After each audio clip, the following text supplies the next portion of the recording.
It's 10 o'clock. It is Okay, 10 o'clock. 10 o'clock, here we go.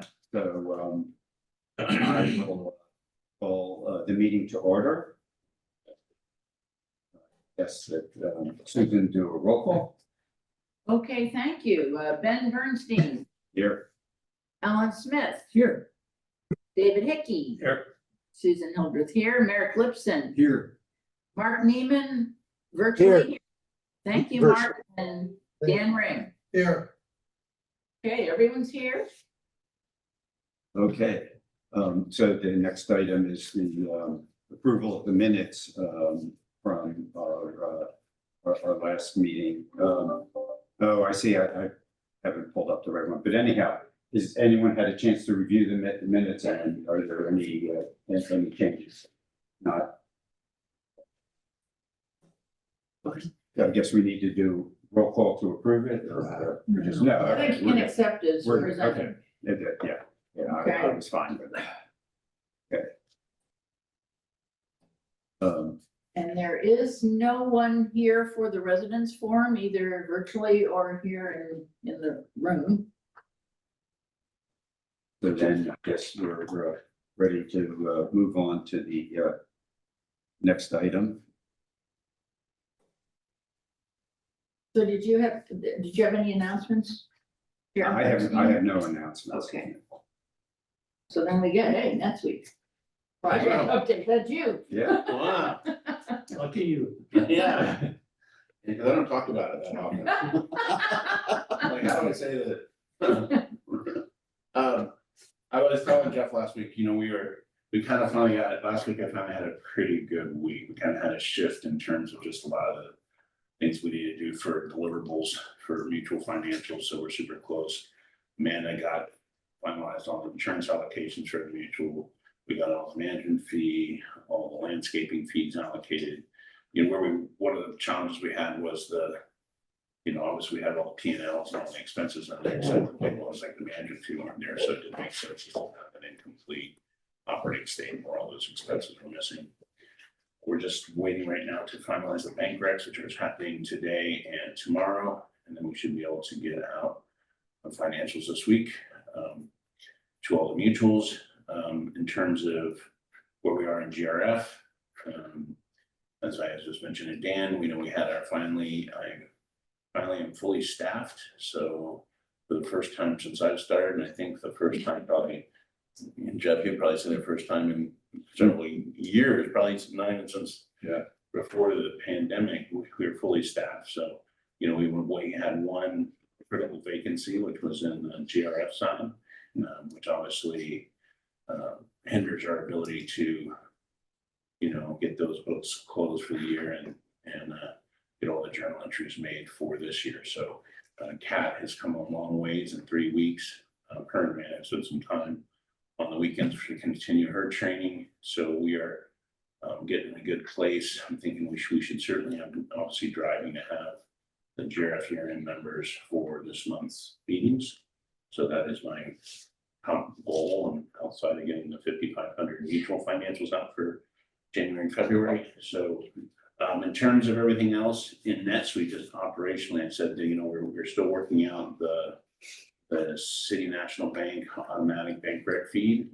However, Mechanics Bank feed is working good now. So we have that all kind of working, I guess you could say. Obviously, all the delays and the direct deposits are all the thing in the past. That's all working great, including M50's final catch-up, which will be this week, which they won well. Technically, the 10th went process last Friday. They did the final catch-up, so 10th and M50 was the only one that had an extra little delay in that. So that is all. So we were caught across the board now in direct deposits. We are obviously very much on the phase 2 implementation side. We are very obviously sleeves rolled up on the field service manager module, which is the work order service desk, and getting all that, configured and tested. And so that's an ongoing. Hopefully at June 1, we are maintaining obviously both systems throughout that process of all work orders and Mirrored and Jimmer. including new member records generated in general until we eventually finalize that conversion. Daniel and I and Sherry have also kicked off the Workday Adaptive Planning piece module for June 6th or for June 1st. So that implementation is now ongoing as well for all the budgeting and forecasting software piece, forward-looking piece. So, you know, it's a lot, but it's all moving forward. You know, I certainly want to tell this group that, you know, I wish we were certainly further along and have some of the delays we have in the mutual financials and the GRF, but you know, obviously very many dedicated people who do as much work as they possibly can to turn this corner. And once we finish this corner, you know, this will be a thing in the past. I've had a lot of opportunity to go out and demo this with the board meetings I've sat on. I demoed it with the Treasurers Club. And we're doing that this next week. I demoed a little bit at the last one, you know. But have an opportunity to kind of show what the capabilities are and let people really see that this is kind of worth waiting for. It doesn't change the fact that we want to get this out and implement it and get it out as for everyone so they have confidence in what we're doing. You know, we're continuing to rebuild that trust and transparency out there. But I think, you know, NetSuite's going to go such a long way on the transparency piece because people will be able to see the numbers in real time. They can, you know, we can all query. It's just so much more efficient. I mean, I honestly can get an email from any treasurer board. I can give them an answer in literally less than a minute compared to multiple people, staff time, never being able to see it. So being able to get out there and demonstrate it and show people what the tool really can do has been, I think, tremendous. And honestly, I get very excited about it. So it is a real thing, and it really will be worth the pain and anger we've gone through to get there. And certainly coming into from an audit committee perspective, some tools and resources and being able to track that data is just incredible, right?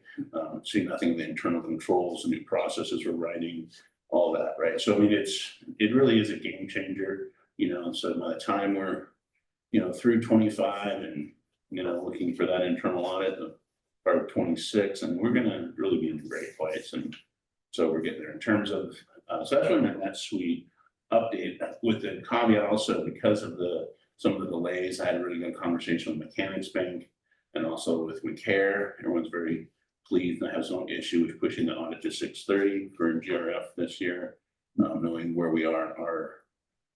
You know, I'm also in April, you know, diligently working to get all the mutual audits done for 24, so we're not behind on those and prioritizing getting that work done. So a lot to do right now. So be able to have a little relief on the GRF audit. You know, we're still gonna, you know, Gary and them are still wanting to see year-end statements. So honestly, that's also a priority to get those statements up and done for this month's meetings. So, you know, the bank actually has year-end statements. So just a full speed ahead on multiple fronts. So super busy, but yeah, I mean, we're only 75 days away from June 30th. I mean, it's not that far. Do you think, I mean, you're gonna go, I yeah, mean, you still think that's Yeah. doable? Yeah. Okay. I did because you know, it's really just getting someone. So the biggest problem with GRF is literally just manpower, you know, because all the audits are gonna be finished in January. All the reports and the CARES looking for all the testing, you know, we can still start generating, like for the mutuals, for example, we can generate most of the testing questionnaires, right? You know, we're working with Quarter, it's all the similar information, similar system, right? So really the GRF thing is just truly a manpower, you know, the journal entries in, finishing all the accruals so we actually can turn all the stuff over to them. And so I think Amanda would say she's pretty robust. I think Kat's come a long way. So and I think we can hit the June 30th. Very confident on that. Yeah. Just in case everybody on the committee doesn't know, at the finance committee level, we definitely, and conscientiously said, deal with the mutuals first. GRF can be second in line with the idea of getting the information to the mutuals, and GRF can wait. Yeah. I will say though that, you know, obviously outside of like producing financials, you know, we also have a lot of pressure just for internal stakeholders that need information to do their jobs. So, you know, we also are trying to prioritize on, you know, how we get stuff in for, you know, the rest of the senior team departments, you know, so it's everyone, you know, needs a piece of us. So it's all good, but yeah, I know. Well, along those lines, for the audit committee, you know, we have our June meeting. Yeah. I think it's very early in June, maybe June 2nd, something like that. So do you anticipate having draft financials for us to review? I need to talk to McCarran again on that, but I'll let you guys all know. I'll know that here in a couple of weeks where we think we actually will fall. We need to reschedule. Right. But they will reschedule. Yeah. I mean, Okay. that's, I mean, but the idea would be to still be able to get, I mean, I would love to see those somehow go to the board at the June meeting. Right. But that's much later in not June. very much, yeah, that's very late, so. So, so the target is still to have the financial statements actually issued by June 30th. They have to, right? Yeah, that's correct. I said that, but banks I mean, the bank Extended. kicked this, they gave kicked you this 60 days. 60-day 60 extension.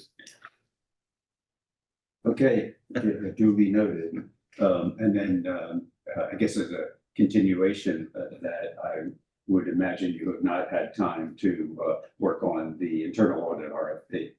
No, I have not. Figured. I can't think of when we could find the old one, and I just keep looking and I haven't found it, so I mean, I think it's Yeah. just like So started from scratch, which Maybe. is.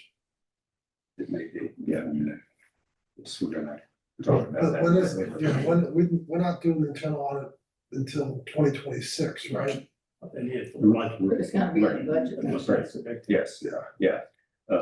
Yeah. But one of the follow-up items was to get started on our RFP and some other items, but that's on our agenda a little bit later. Yeah, but no, I haven't. I did get my assessment on Yeah. Just a quick question, really of merit. I looked around in all my records and I couldn't, I had emails about the RFP, but I couldn't find it. Did you look for the initial I looked RFP? Yeah, I think. I was not on the committee at that time, Oh, and I was ill as well, so. oh, that's, you were away. Yeah, that's right. I couldn't find it. Yeah, Yeah, no, it was a couple of years ago. You should be able to get it from McComic. Yeah, Yeah. yeah, because they submitted. Oh, good point. Yeah. It was a different group, yeah. Let me, you think it's. Yeah. It's gotta. It's gotta be somewhere. Yeah. That's whether we can find it. Yeah, that's right, I don't know because if the committee saw it. But at CBIZ, Dave Gallagher, I can't remember, but if we contacted him, I believe he's still leading that group for CBIZ that does their externally provided internal audits, and he might have it, if you asked him. yeah, well, I think, I do have the firms that we that responded to the RFP, so one way or another, we should be able to get. When did it go out? Any idea?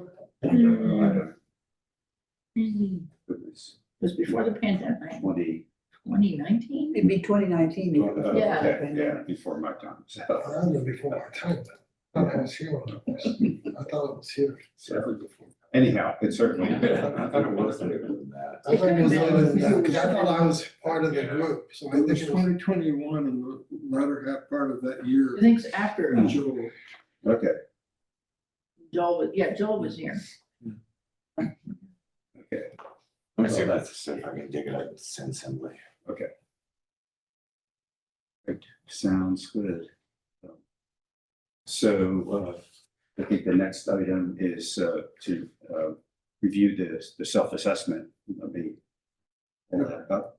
Happily, this was the third self-assessment that this committee has performed. The original one was in 2019, and it was created by our then chair, Dwight Walker, and me.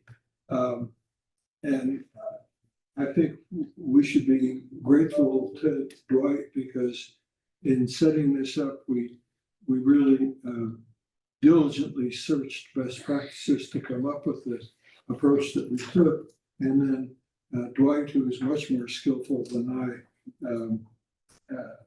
created the Excel and PowerPoint slides that form the basis of this presentation.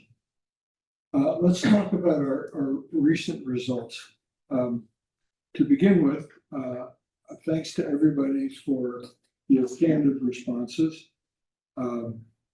As noted in this exhibit 7A that we have on our agenda,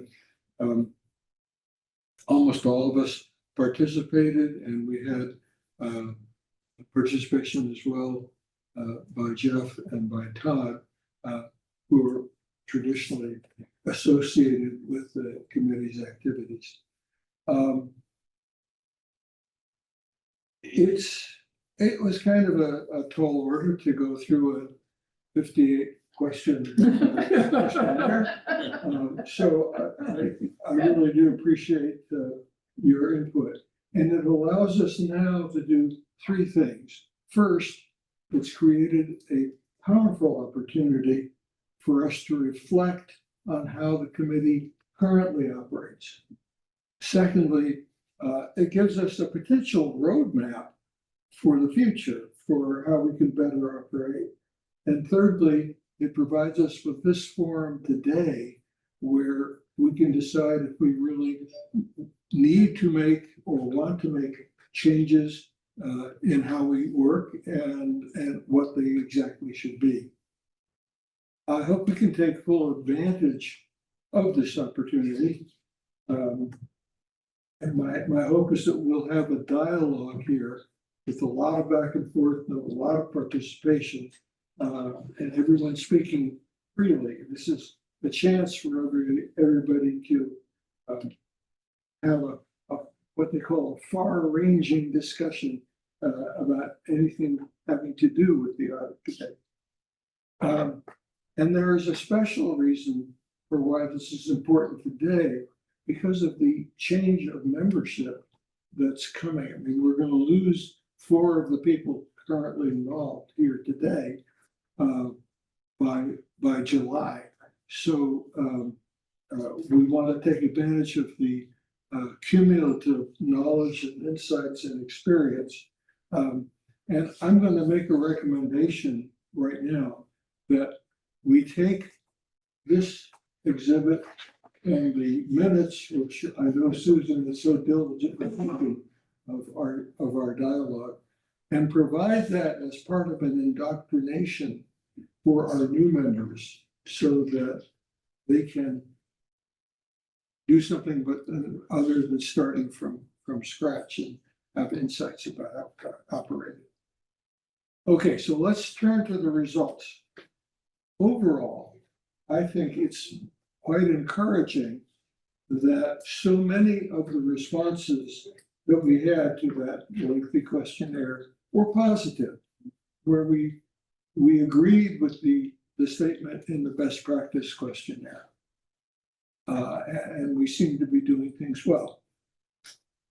So instead of talking about that, what I want to do is focus on the responses that weren't so popular. And you'll find on the page 7A10 of this exhibit, there's a list of all the questions that I'm going to discuss. But I'm going to go through them one by one. And the reason that these 13 questions were selected is that the majority of the 9 respondents didn't agree with the statement. They either said that they strongly disagree, they disagree, or they were neither agreeing or disagreeing. But that's not positive. So I thought it was worthwhile to look at each one of those statements and figure out what's going on. Mark, one question, just Yes. looking at this discussion points on this 7, 8, 10. A few of them are asterisks. Was that? Those were ones that had been also raised in the previous, the 2021. I did compare results, but I think most of the focus should be on what we what we did this time. And after we go through the questions, then we'll talk about the discussion issues where people submitted comments. I want to tell you that I wanted to respect everybody's privacy. So in this, I did not mention any particular person's responses, nor do I intend to today. However, as we talk about them, if you want to talk about your perspective or the specific response that you gave, of course, I encourage you to do that. And everybody's welcome to make a comment on any and all issues. So the first one was in the chart 1, which was the audit committee composition and character. And it was statement 7, which says, the audit committee has completed and continues to periodically perform background checks on all audit committee members. Oh. That may not be the case.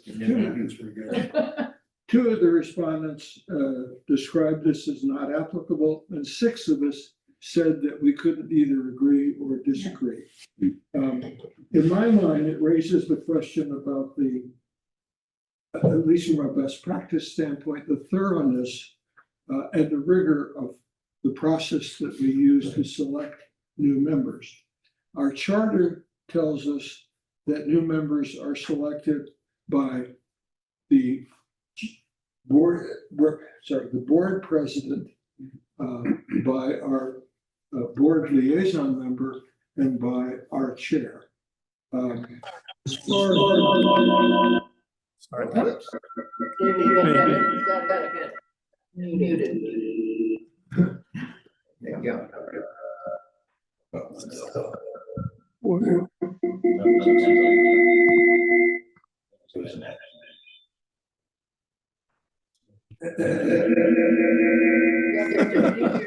You have to mute yourself, also turn your sound off, My sound's off. and then mute yourself. That's what I'm trying to find. The reason why you're on Zoom. Yeah. Right. Thank you. Just disconnect my Zoom. There's no reason to get that.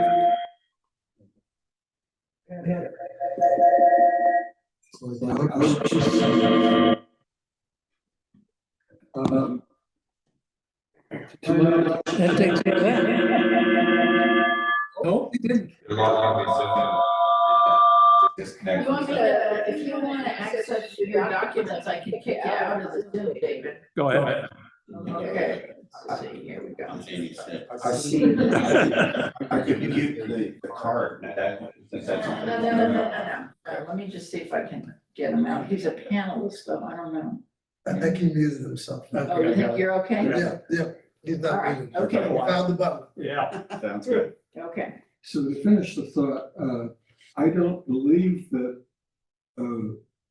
we do any further background checks on searching on about new members. And the only question then is, are we satisfied with that way? Or is there something more that we should do? Also, is what we're doing with our new members consistent with the other advisory committees for the GRF? Yeah. It is. So, Merrick, we all, and Jeff, we all fill out the conflict of interest annually, right? Yes. So, to me, the conflict of interest would be sufficient, but I mean, maybe we want to, I don't know if there's anywhere noted on there that we all fill out the conflict of interest, but we all do that, right? That's true. I would think that would be sufficient. Looking just for a second at that chart 1, are there any of the other, even though there weren't negative responses overall, are there any of those statements that we would like to discuss?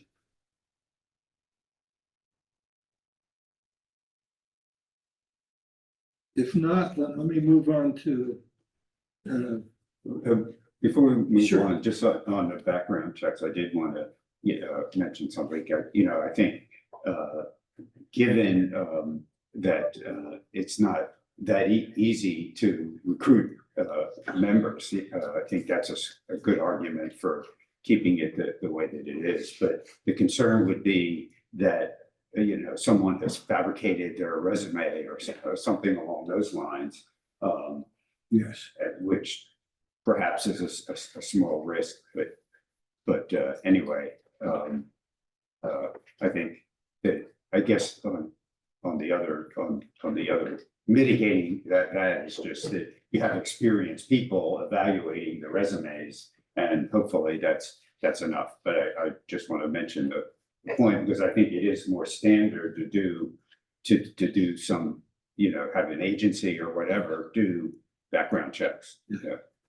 One of the things when the president, the liaison person, and someone else interviews the people who have submitted the resumes, Mhm. there's a great deal of understanding at that point of, Yeah. so there is more than just the form. There's also the interaction prior to joining the committee. Right. Yeah, that's a good point. And I think you raise a good point that recruitment is really key for us. Yeah. We need to do everything we can. Yes.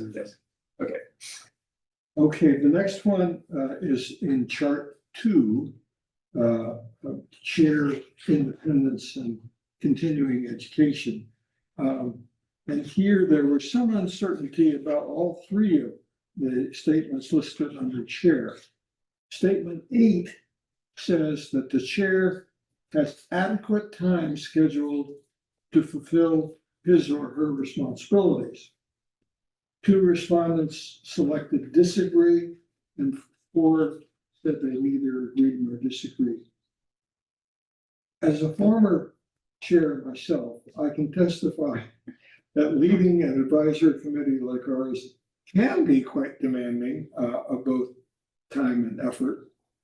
Specific duties for the chair of this committee include coordinating with the external auditors, conferring with management, drafting the annual report to the board, selecting meeting agendas, preparing and conducting the meetings, appearing before the board afterwards to update them and summarize committee activities.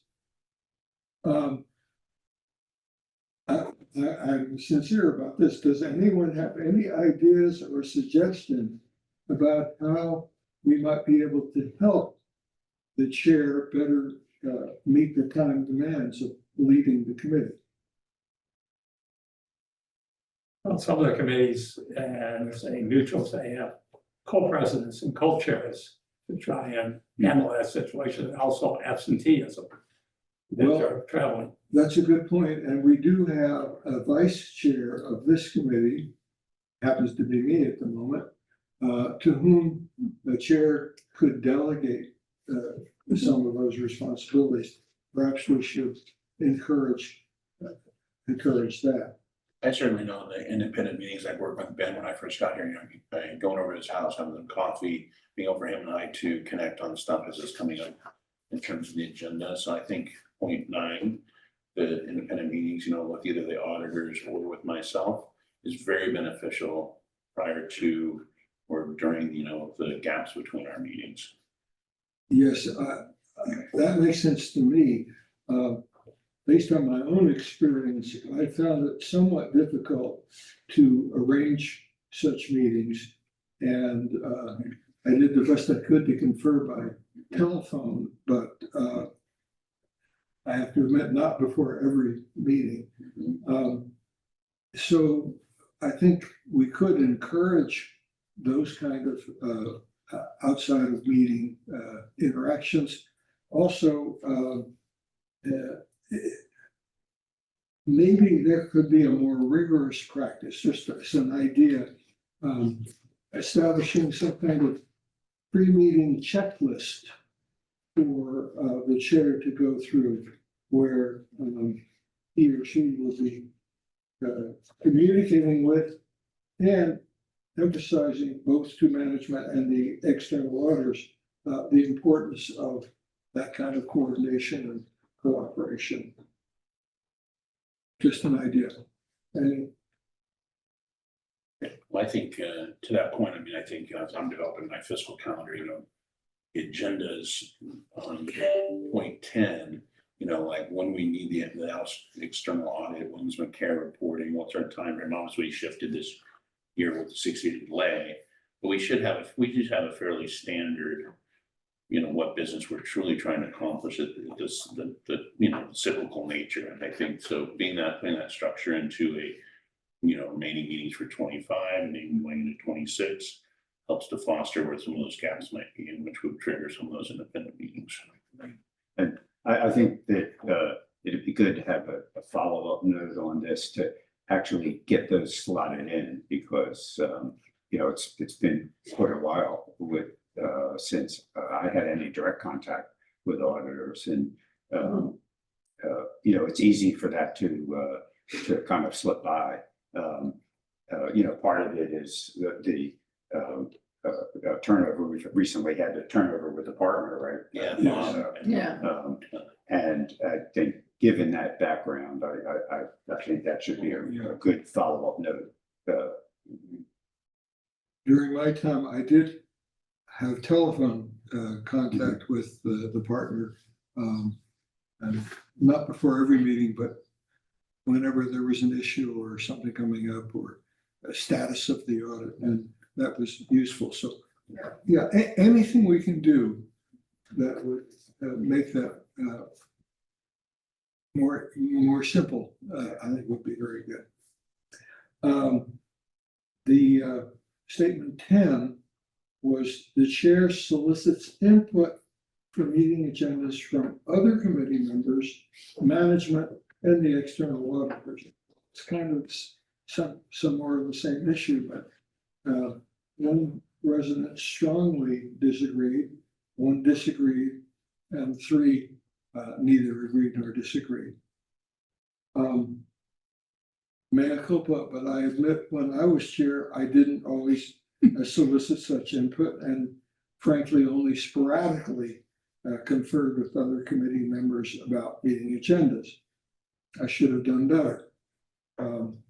But the question is, should the chair routinely touch base with all committee members, with senior management present, and with the external auditors in selecting agenda items?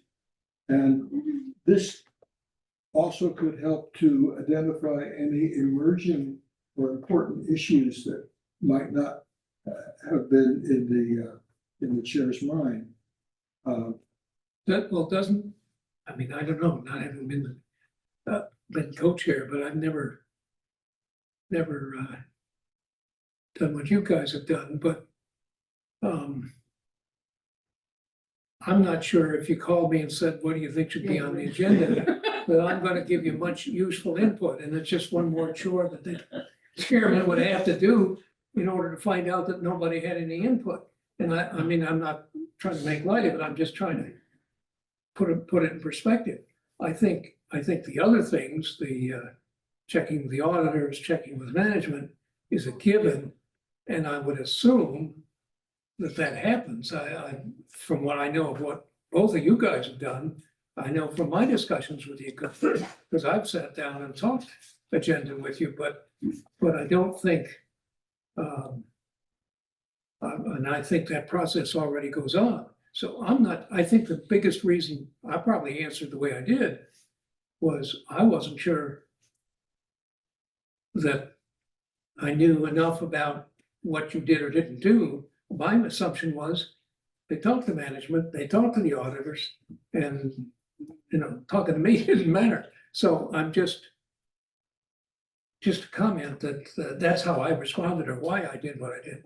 I can't remember how I responded, but in looking at it, I don't necessarily think the responses have to be seen as negative, because I think people were saying, hey, no, they don't ask me, but I don't think that means I have to be asked or I'm upset that I'm not asked. I think what happens though, and I agree with Alan that, I don't know if somebody asked, I don't know what I would say. Two things, I think.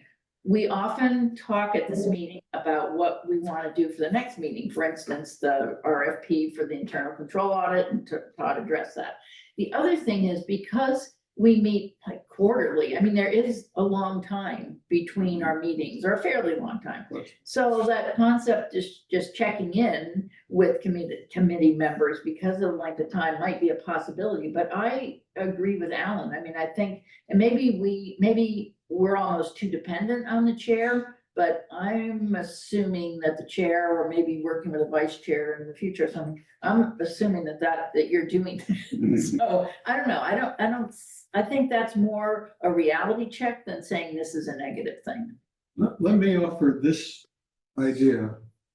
Although we're trying to lighten the load for the chair and not add to it.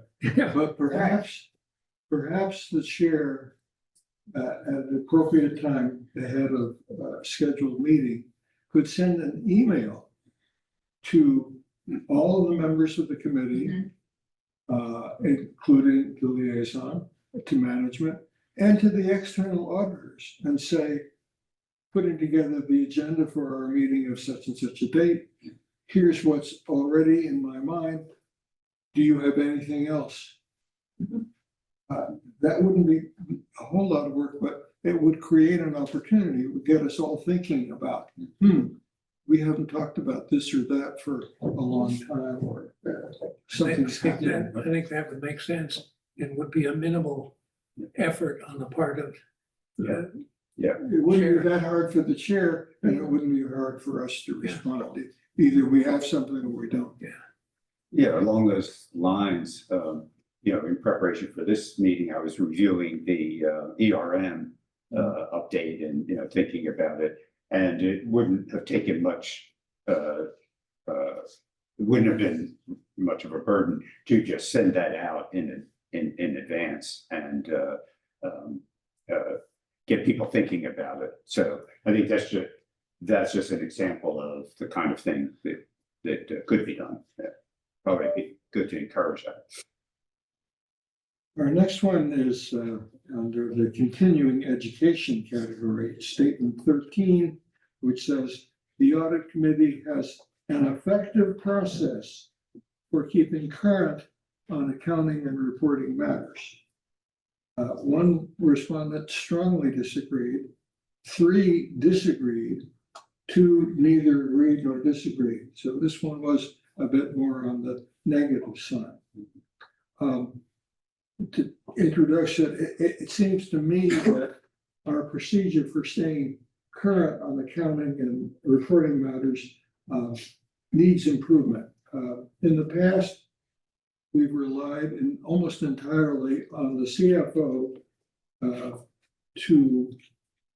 and the external auditors to keep us informed in these areas, but it's been left entirely to their discretion. We haven't affirmatively approach them. Is there something going on? It's only occurred in 2 contexts: when the CFO has seen some developing matter and raises it with us, or very routinely when the external auditors are here and they're giving us a report on the audit, then there's a section in their script where they talk about those developments. I don't ever recall them approaching us between audit reports to say, hey, there's a brand new GAAP accounting rule or something like that. Well, let me be clear on something. Yes. I don't really want to stay current. I mean, that is, in my opinion, I want the external auditors to do their job, and it will come mainly from them, not Jeff. And I'm okay with that, because I don't want to spend, I did that for X number of years. I don't want to do it anymore. So while that sounds like it's negative, I think it's not, because we're relying, and if we can't rely on our external auditors, then we have the wrong external auditors. So if we rely on our external auditors, I'm fine with that. And I think that should be enough for us to do that, because I don't think any one of us wants to be going out taking some continuing education, doing research. I don't want to do that. And in fact, going back to the other comment, if that's a requirement to be on the committee, you think you'd have trouble Yeah. recruiting now? Yeah. Put that as a requirement, and there will be no committee, or very little, committee of one or two. If you institute between now and the next meeting, it might not have a lot of people here. Right, yeah. And Todd should be keeping us up to date on new stuff that's coming in too. Yeah, I do think though, as we turn the year and have new tax laws going into effect, I don't think we necessarily need an official presentation, but McCarran and their tax team, they're dealing with two separate sides of the house too. I don't think it's a bad idea for them just to, email their kind of recap, and I can distribute it to the audit committee, and you can read, and, it's kind of, they do a brief on some of the changes, and we could circle that around the committee for people that want to read it, people that Yeah, don't that's really care. At least there's, beginning of the year, we have that kind of turnover with new laws, or, and also maybe just an outlook, and so communicate that to the chair and just circle it around, so there's a brief out there in the beginning of the year for the committee. Yeah, but that's relying on the external auditors, Mhm. which is. Yeah, which is Which is what we okay, should do. yeah. I don't disagree with Dan, but in general, I think anything that we can get which adds to our background knowledge and comfort about things that will affect the GRF in Rushmore, that I do want to know about. Well, and I have seen communications from the auditors, maybe as part of preparing for the review of the financial statements, where they have mentioned new developments. And so, yeah, I think the hope is that they would exercise judgment and bring to our attention just things that are important. That's all. Are there any other statements in chart 2 that anyone wants to raise? I just want to make sure we're not skipping over something that's of interest. Then let's move on to chart 3, which is setting tone at the top. The responses to statements 14, 18, and 20 appear noteworthy. The first one was 14, which says, the audit committee has ensured that management clearly communicates to all employees that financial misreporting is absolutely unacceptable, and this policy is being appropriately enforced. Okay. Here, our responses were largely dubious. One, We don't know. We don't know what Jeff said. Yeah, one disagreed, We don't know. 5 disagreed. And how can we? I mean, we don't know. Yeah, I think it's clear that this hasn't been a priority for this committee. We haven't been hounding management to hear what procedure it's using to convey this message to employees and whether those steps are adequate. So is there something more that the committee should do now or on a regular basis to be more confident that management's message to employees? With the internal audit. Yeah, we help don't with that. Yeah, It'd be a good one-time Yeah, I mean, it's, view, is it? but I'm thinking more on an ongoing basis. I'm not sure what should, don't want to add to the burdens of management, but at the same time, it's certainly an important point that management is conveying this message to employees. And in the past, there have been some concerns with employees, and some hands have been slapped and some people have been terminated. So it's not an academic issue. It's a risk that always exists. Do you have any thoughts on that, Jeff? Well, I do agree that the internal control audit will address the process that's in place that would be ongoing. We certainly have our controls that we follow. But if you want us to do a report out on that, what that is, as soon as we get a little bit further down the road with implementation of NetSuite and that process, we can do that. Well, this will tie into another question coming up, compliance with the employee handbook and so on. So let's hold that. I for a just second. want to call out that it's a territory that I'd have a little discomfort with because it's going to be a very confidential personnel matter if this happens. So I just want to I would want to be very cautious or careful in terms of what any specific role we might have there. Yeah, I think it's more just Todd setting the tone. Yeah. Todd and Jeff setting the Yeah. tone. It's not it's just, We wouldn't bring individual yes, cases. it's just setting the tone Right. that, you know, we don't want, you know, we want you to do your job right and not make this, yeah, which is a tone that 99.9% of businesses have. Just a general tone. I don't, Good point. yeah. Right. There was some uncertainty about statement 18, which is the audit committee is able to react quickly to effect change and recommend preventative measures for the future. One respondent strongly disagreed, 2 disagreed, and 3 neither agreed nor disagreed. And let's parse this for a second because it can be interpreted in different ways. Is the objection that the committee isn't able to react quickly? Is it that the committee isn't able to effect change?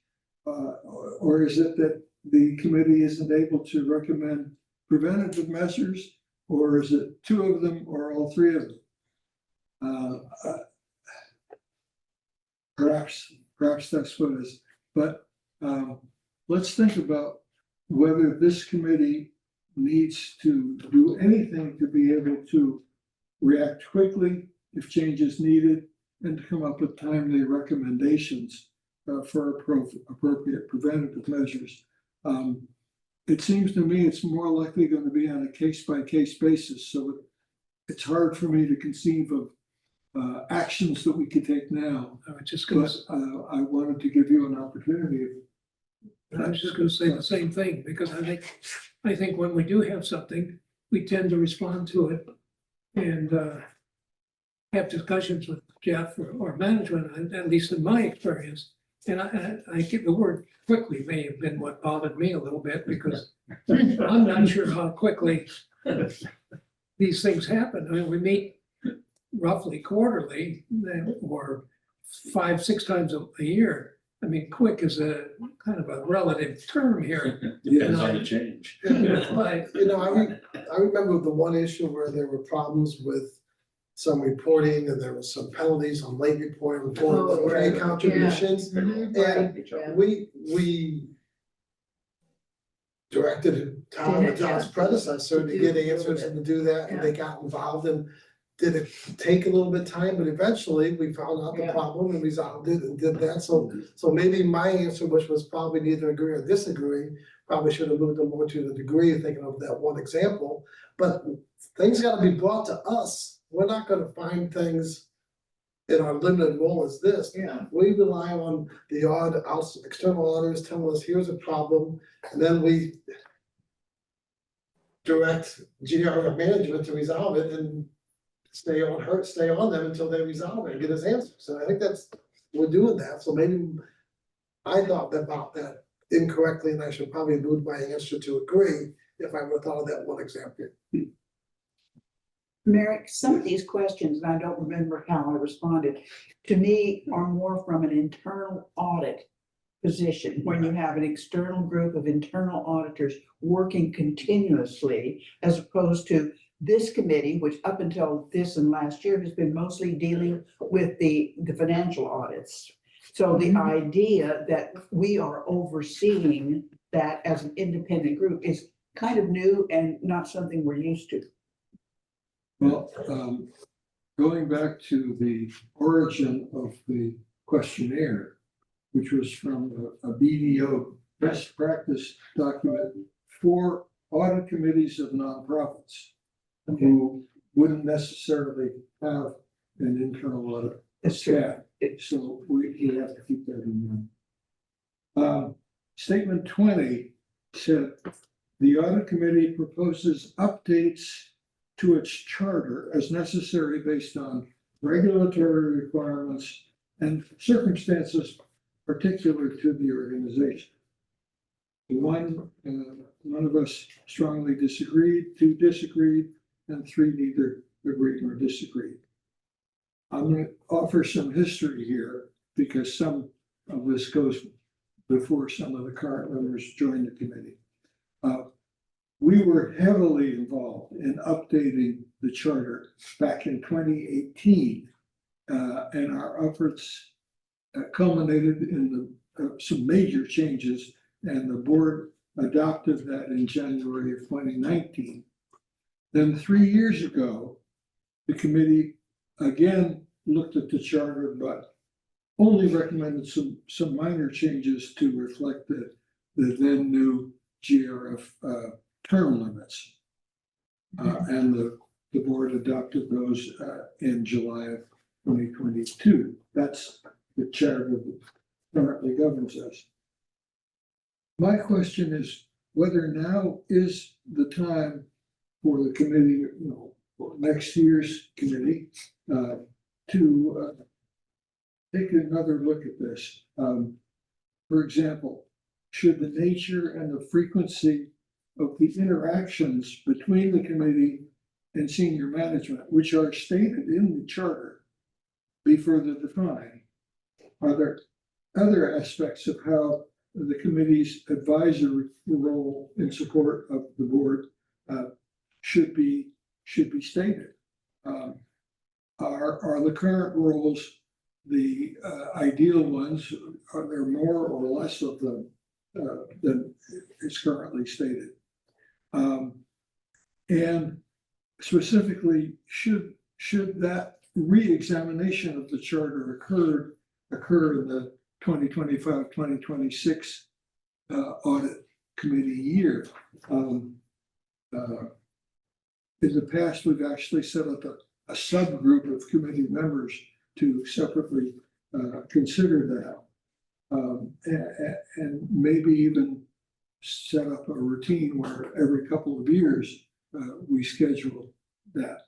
Now, there is a need to revise our charter right now, even if it's a housekeeping issue, because it currently refers to the GRF Chief Executive Officer instead of Jeff's title as General Manager.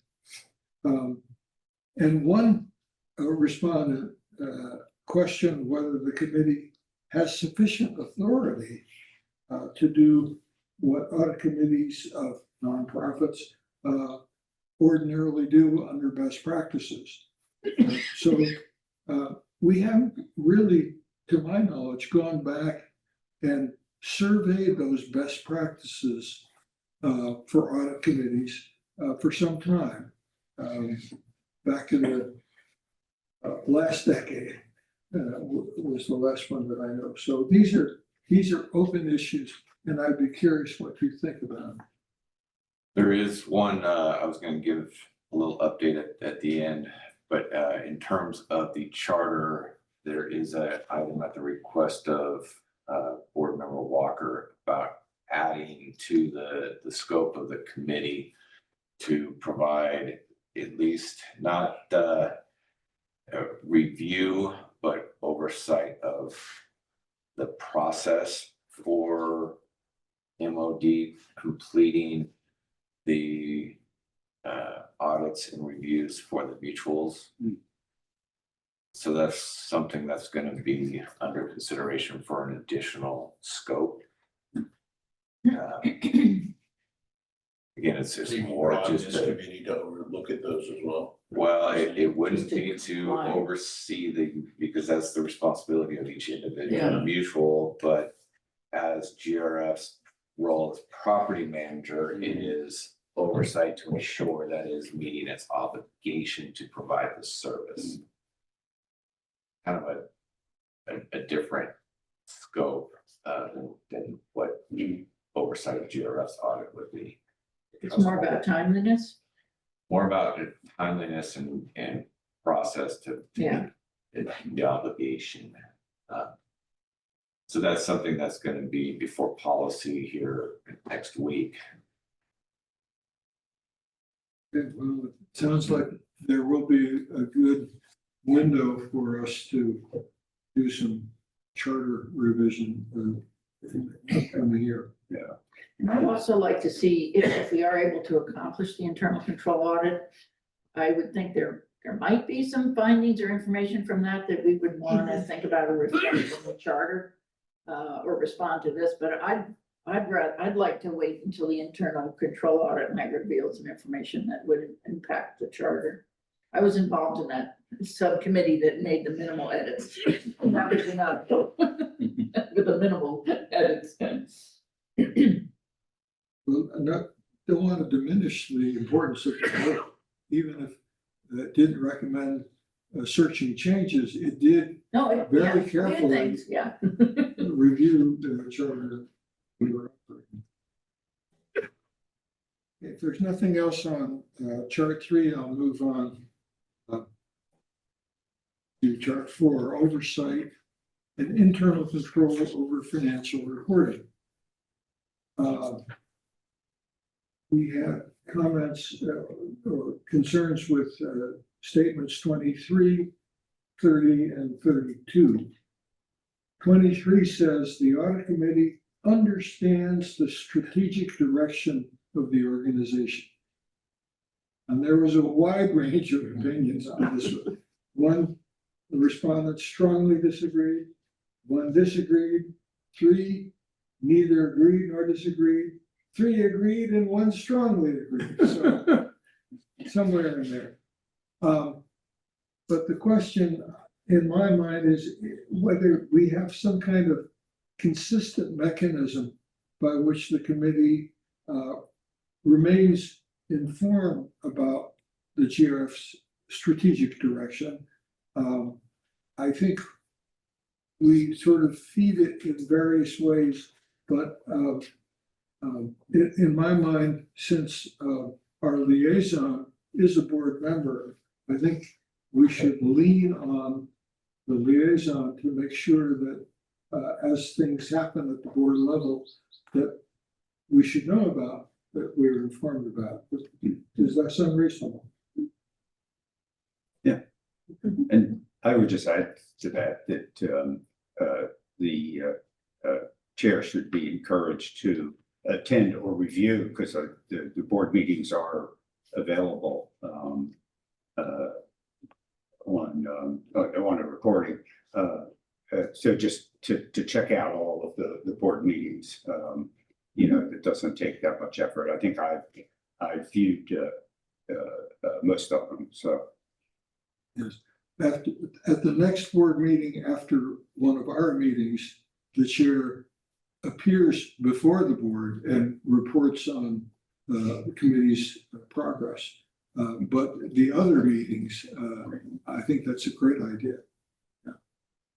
I'd say on that one, though, that I'd just be careful too, and the way it's written, understanding of the organization's strategic direction is can be twisted to you agree with the organization's strategic direction. So understanding that, for example, pickleball is the biggest sport in the country. We want to put a pickleball court in as part of the strategic direction. The marketing task force is trying to look at strategic direction. Whether or not you agree with that direction is not necessarily understanding. I think so. I think that question is a little just kind of depending on how you read it. Maybe I don't really understand where this place is going. Not that you don't understand not that you don't know where it's going. You just may not understand the underlying motivations or agreement on it. So it's kind of opens up for, I don't know. Maybe it could be worded more like be aware of the strategic direction.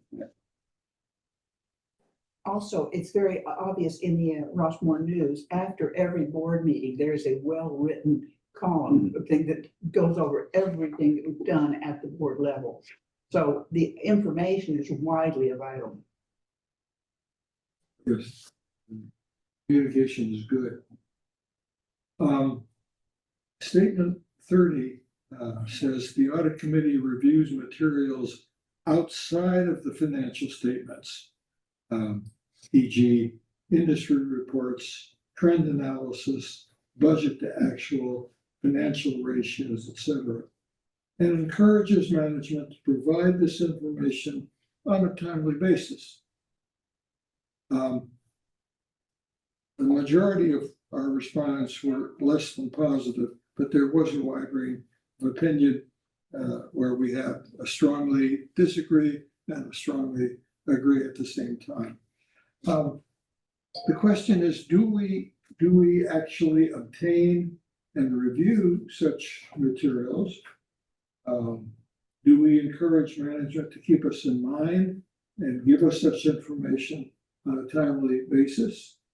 Stan has suggested, do we need all of that information? To my knowledge, other than the periodic membership transfer fees reports that we get, we very rarely receive such. The compensation committee provides a great deal of information based on trends and tactics, and that's also used, but they definitely keep the board aware. And since most of our expense is employee, I would say that in some measures, we are well informed.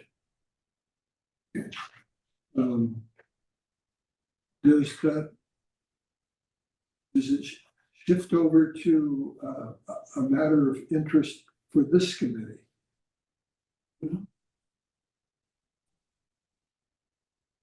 Hearing that.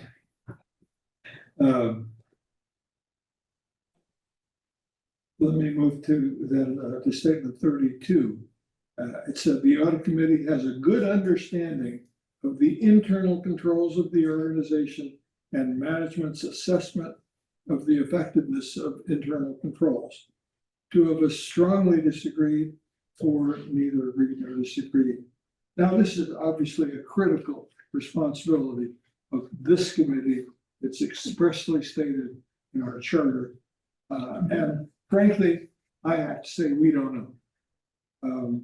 The GRF's annual external audit routinely doesn't give us an opinion on the internal controls. They tell us, oh, you have to hire us separately to get that.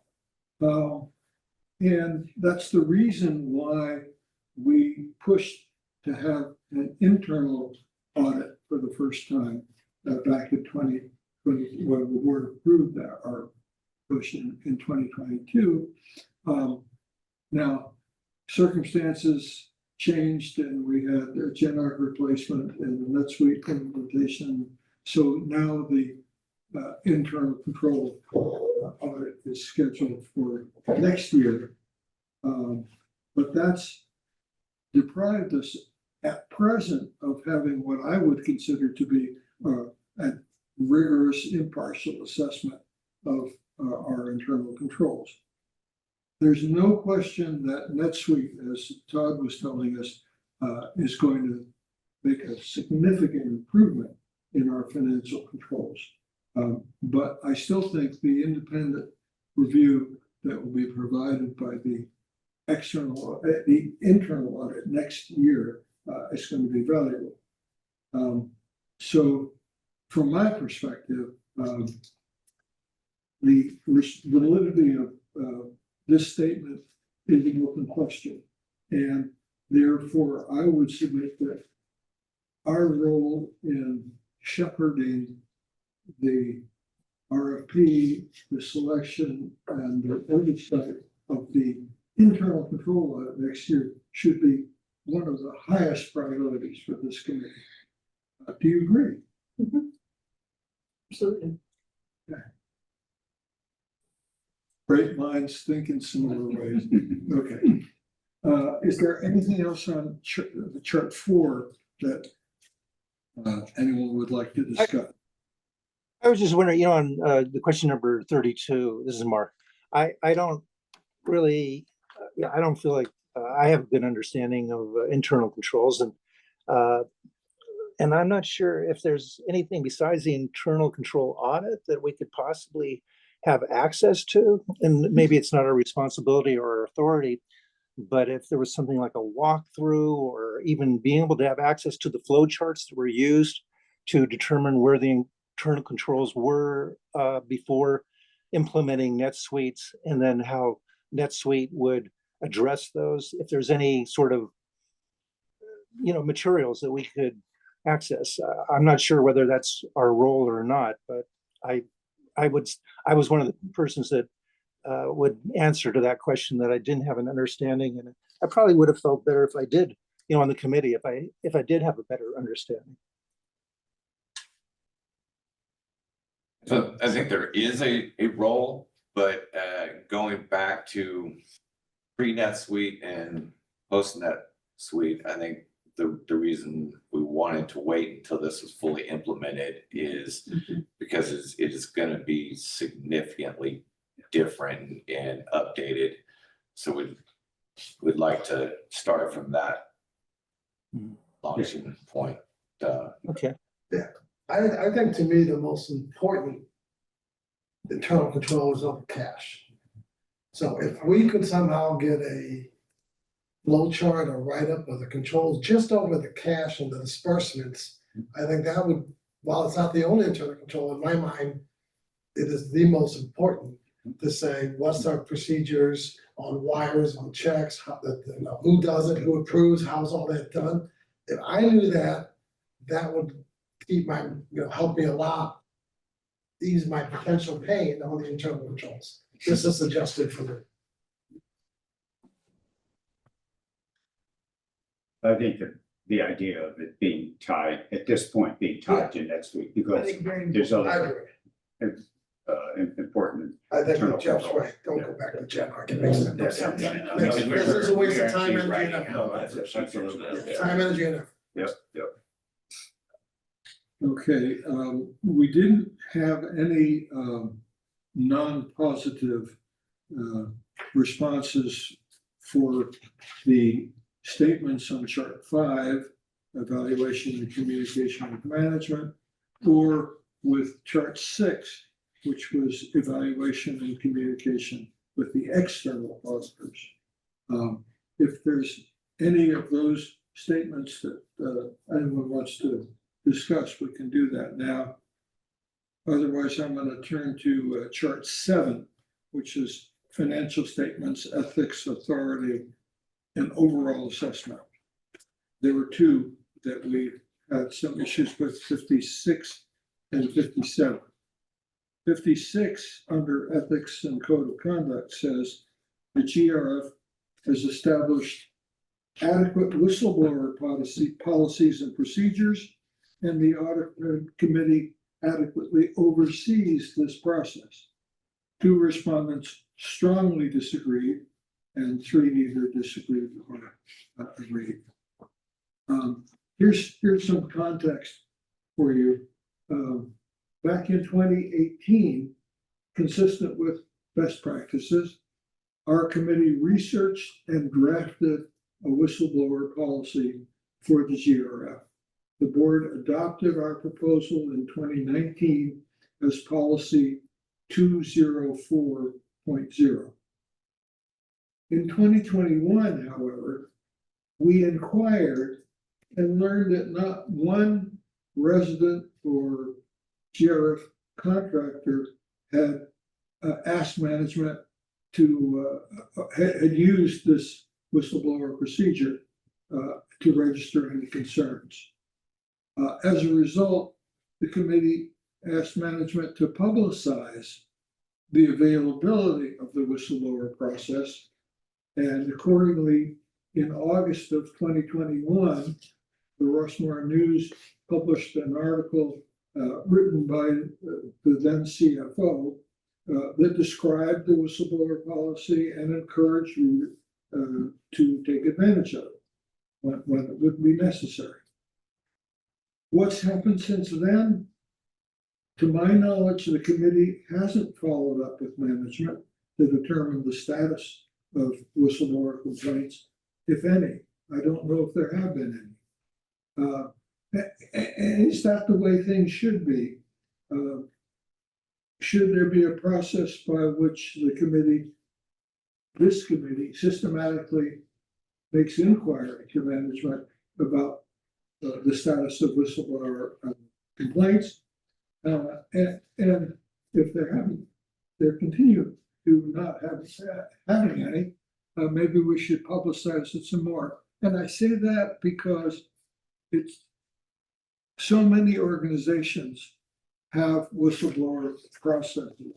And it's kind of an escape valve for a buildup of pressure. It's a way that you can formalize and shine a light on a problem that may not otherwise be covered. So even in this relatively small Rushmore context, I would expect that there might be one or two. And our policy makes it plain that we're not talking about my neighbor's dog barks kind of questions, but it's specifically for some issue.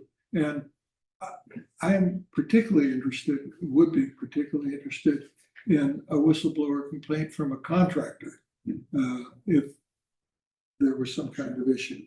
So the question is, should we make some kind of schedule where we're periodically checking in with management or getting reports from management about the status of the whistleblower? It still is not, it's on the website. We've had one, and that one was similar to my neighbor's dog. It was unrelated, it wasn't really appropriate for the whistleblower. It was a club matter. So it just continues to not be utilized. Yeah, but isn't that maybe a question of if it ain't broke, don't fix it? I mean, I think we should have the policy. I think we should maybe periodically check that it's really being publicized, which I think it is. It's on the website. Yeah, I mean, it's on the website, it's been in the news. You know, there's a lot of organizations go through life and they never have a whistleblower. I mean, let's not find the boogeyman that's not there. Of course not. Of course not. I think we're, you know, I'm not saying it's not important. I'm just saying, I think what we've done is quite adequate. And maybe periodically raising the question is fine, but I don't think we need to do much more than that, because I just don't think this organization or this community is gonna have many whistleblowing problems. I mean, it's just, the employees I know, I don't see it, and I don't see it in my neighbors, and I just, anyway, one man's opinion for what it's worth. Well, what I'd say to that, Alan, because we have employees here long-term, we also, and they fill in for each other when somebody's out, and they may take over a role when somebody's out, and we have relationships with contractors. From an internal audit point of view, that's a setup for the possibility that somebody's seeing something. So we need to be aware that people have a whistleblower policy so they can take it. I agree with that. Particularly in an organization like this. I agree 100%. I think what we did was the right thing to do. Yeah. I just think there's a limit Yeah. in how far we should be, you know, where's our whistleblower? Yeah, mean, I agree. Come on. I agree. And I think that being sure that our contractors are aware of this possible procedure is quite important. For example, let's say a contractor feels that they were unfairly treated and trying to get a contract with us, that there might be some basis for that. So at least they should know about it. Okay, the last one that I had flagged was statement 57. The audit committee ensures that management adheres to the organization's code of conduct. One strongly disagreed, four neither agreed nor disagreed. Again, I'll offer some history. In 2021, to help us monitor this area, we asked that the GF give us a presentation about the code of conduct. And in January of 22, a senior HR manager appeared before us and described the GRF's core values, which were integrity, compassion, and professionalism. And also mentioned 5 additional key values: honesty and ethics, accountability, teamwork, communication, and workplace safety. He explained how well employees are complying and demonstrating these values is part of their annual reviews, performance reviews. And he specifically mentioned that the conduct standards were set forth for employees in the employee handbook. And at that time, we asked and management provided a copy of the employee handbook to all members of this committee. The concern now would be, I think, whether we as a committee are continuing to pay enough attention to the same issue, which we haven't really looked at since 2022. There's been significant changes in management since then, and we're going to have significant changes in our committee makeup. So when it talks about ensuring that management is adhering to the code of conduct, how can this committee best accomplish that? What do you think?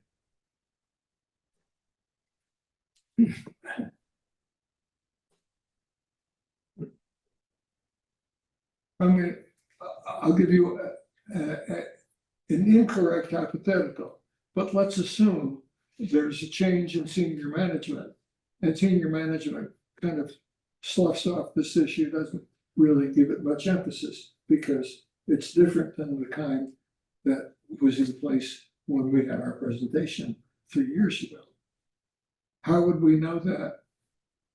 How are we interacting with management to make sure from an audit committee perspective that compliance with code of conduct continues to be a priority?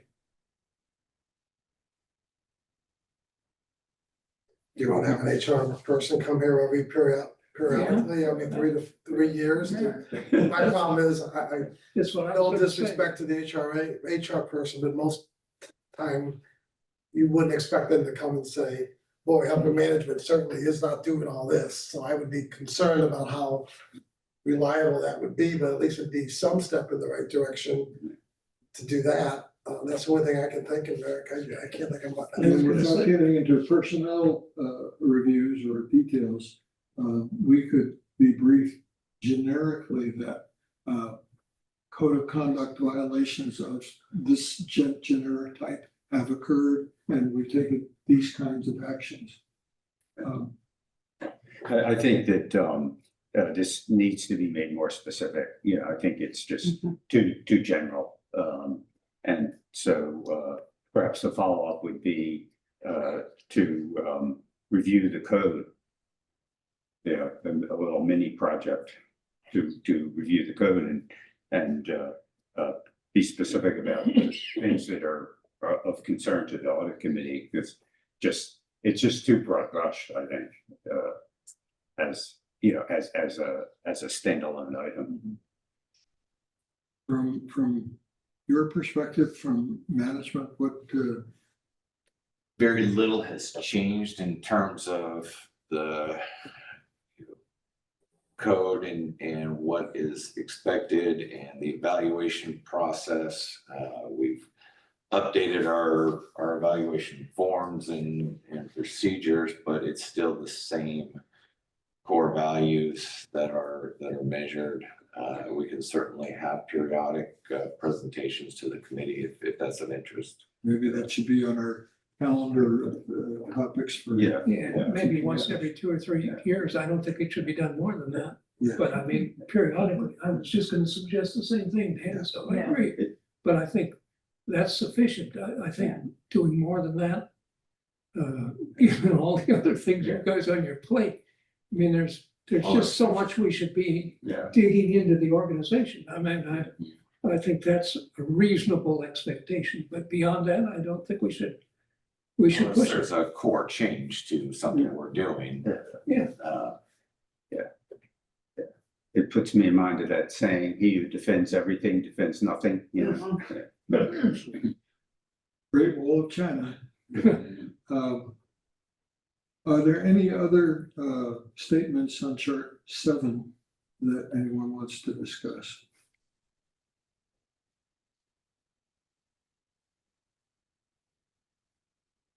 If not, some respondents submitted individual comments along with their questionnaire selections. And they're summarized on page 7A11. We've already touched on most of them to some extent. But if there's anything that on the list there that you would like to discuss today, we should do that. That will be the next one, yeah.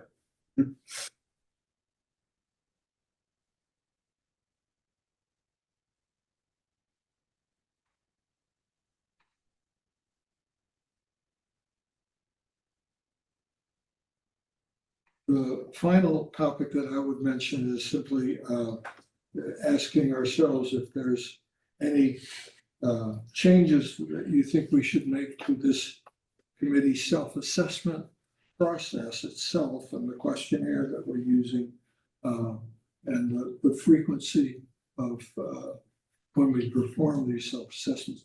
Obviously not every year, but because they take a lot of our time. But I think periodically is a good practice. I would say to shorten it, that could be a goal to compress it a bit, because now that I had a chance to really look at it in detail and listen to this discussion, I think there's some things that are repetitive in it, that's all, could be.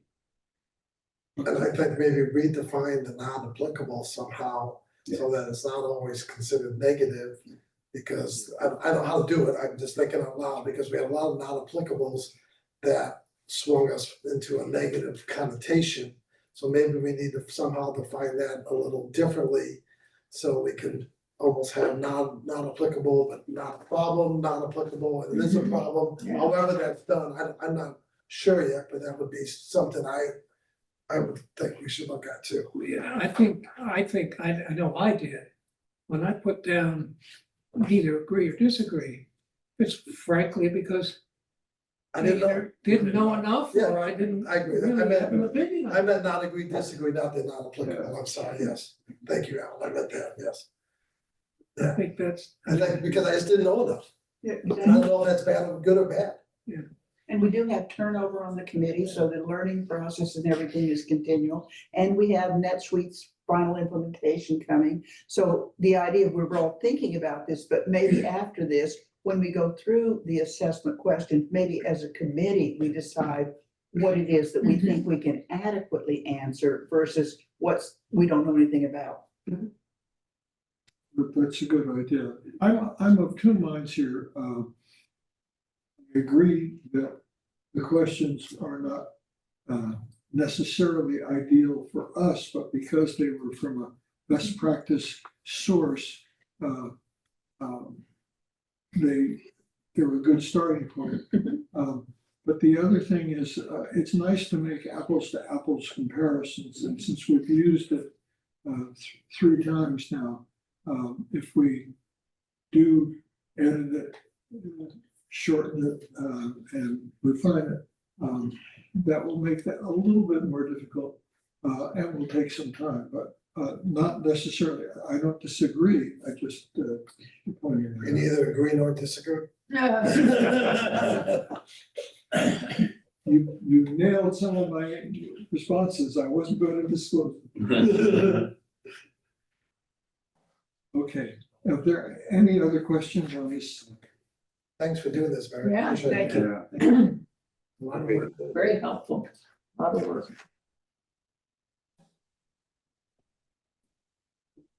Glad to. Are you ready for 7B? Share? Yes, there's just one thing I wanted to pull up that I see here. Just give me a minute. I am grateful to everybody for making this the kind of active dialogue and discussion I was hoping for. So thank you.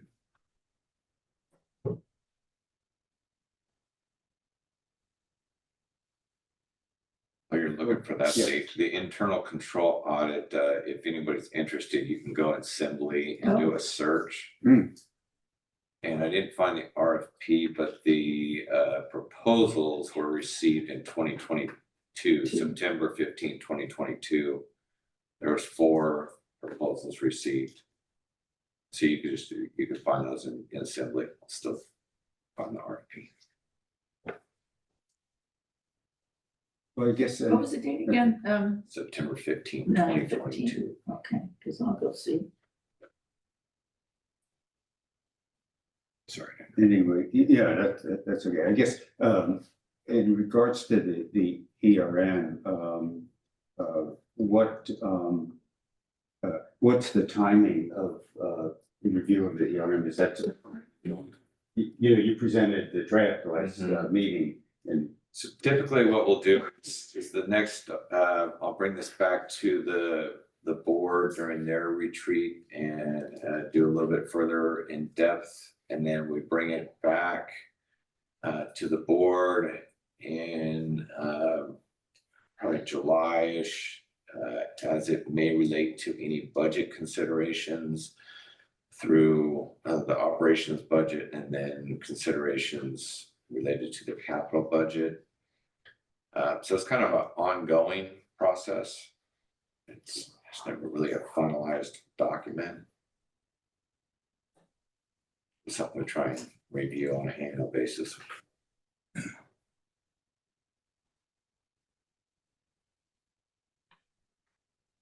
well, it's taking it for me to find, oh, here we go.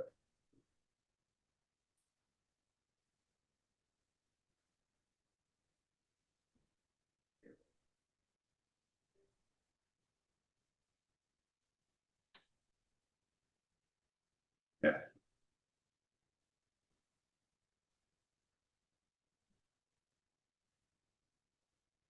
Okay, so this is something that I think, Mark, you brought to our last meeting. Yes. And in an effort to get the internal control.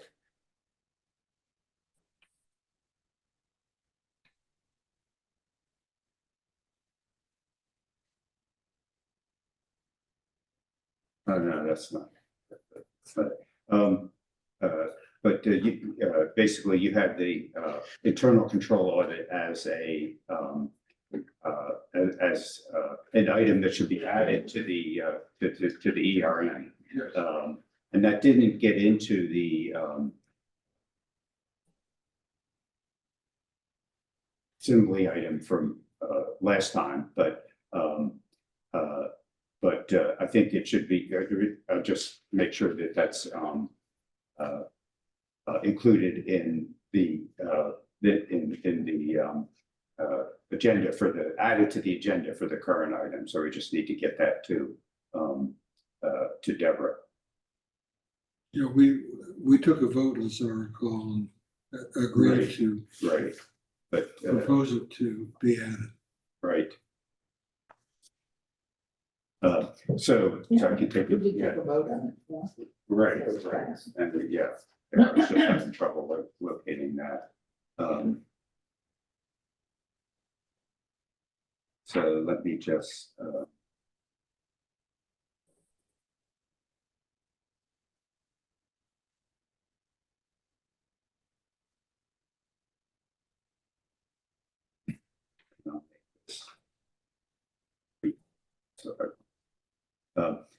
So this is what is attached to the agenda. And in the interest of time, just mention a couple of key things. One, we already touched on, that we want to identify key elements of the NetSuite system that would relate to the ERM. And I've just listed some of the areas that are included in the ERM update that Jeff provided last time. And then the next bullet, just the number of items that I think, should be considered for enterprise risk management. And several of them are IT related, like data analytics and cybersecurity. I also saw something that was produced by the Institute of Internal Auditors, and they mentioned basically a governance platform called Workiva, and I thought that might be interesting to check out. And then, of course, things that are related to AI, I think should be incorporated somehow. And so this item is attached to the agenda, and if folks can take a look at that, and that would be something we can follow up on at the next meeting. And I guess by then we'll have a chance to look at the RFP and also talk further about the plan for the internal control audit itself. All right, well, that's all I had on that. So I think it concludes the business here. right. Yep. All right. Right on Okay. time. You're adjourning here at Adjourn the meeting. 11:30? Yep.